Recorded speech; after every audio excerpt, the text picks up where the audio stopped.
So big boss సంబంధించి చూసుకుంటే కనుక మీకు ఒక బిగ్గెస్ట్ క్రేజ్ వచ్చింది. బిఫోర్ బిగ్ బాస్ అంత ఫేమస్లో లేకుండా ఉన్నారు మీరు. ఇప్పుడు సడన్గా ఫేమ్ రావడం ఎట్లా కారణం? అలాగని లేదు సార్. యాక్చువల్లీ తెలుగు చేస్తున్నాను, నేను తమిళ్ చేస్తున్నాను. తెలుగు ఉన్నప్పుడు తెలుగులో చేసేవాడిని, లేదంటే తమిళ్లో చేసేవాడిని.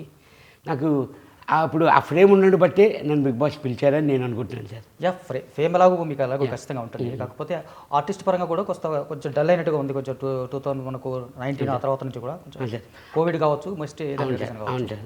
అంటే యాక్చువల్లీ ఇక్కడ కొంచెం ఆఫర్స్ ఇక్కడ తగ్గాయి నాకు. తమిళ్లోని కన్నడ కొన్ని నేను 5 లాంగ్వేజెస్ వరకు మూవీస్ చేస్తున్నాను సార్. తెలుగు, తమిళ్, కన్నడ, మలయాళం, భోజ్పూరి ఈ లాంగ్వేజెస్లో కొంచెం నేను బిజీగా ఉన్నాను సార్. అంటే మనకి ఎక్కడ ఆఫర్ వస్తే అక్కడే కదా సార్ మనకి. సార్ భోజ్పూరి అనేది చాలా రేర్ కదా మీకు మ్యాక్సిమం? అవును సార్, అవును సార్. తెలుగు ఆర్టిస్ట్కి భోజ్పూరి ఆర్టిస్ట్కి రావడం అనేది ఎంతవరకు రావడం మీకు అసలు?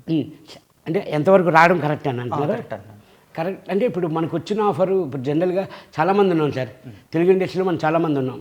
ఇప్పుడు మనకు వచ్చిందంటే మన అదృష్టం, అది మన లక్ సార్. అది ప్లస్ ఇంకోటి ఏంటంటే తెలుగు బయింగ్ వెల్ సార్. అది తెలుగు, తమిళ్ అండ్ భోజ్పూరి అట్లాగా ట్రైలింగ్ వల్ల బయింగ్ వెల్ సార్. అంటే 3 లాంగ్వేజ్ల్లోని షూట్ చేసేవారు సార్ వాళ్ళు.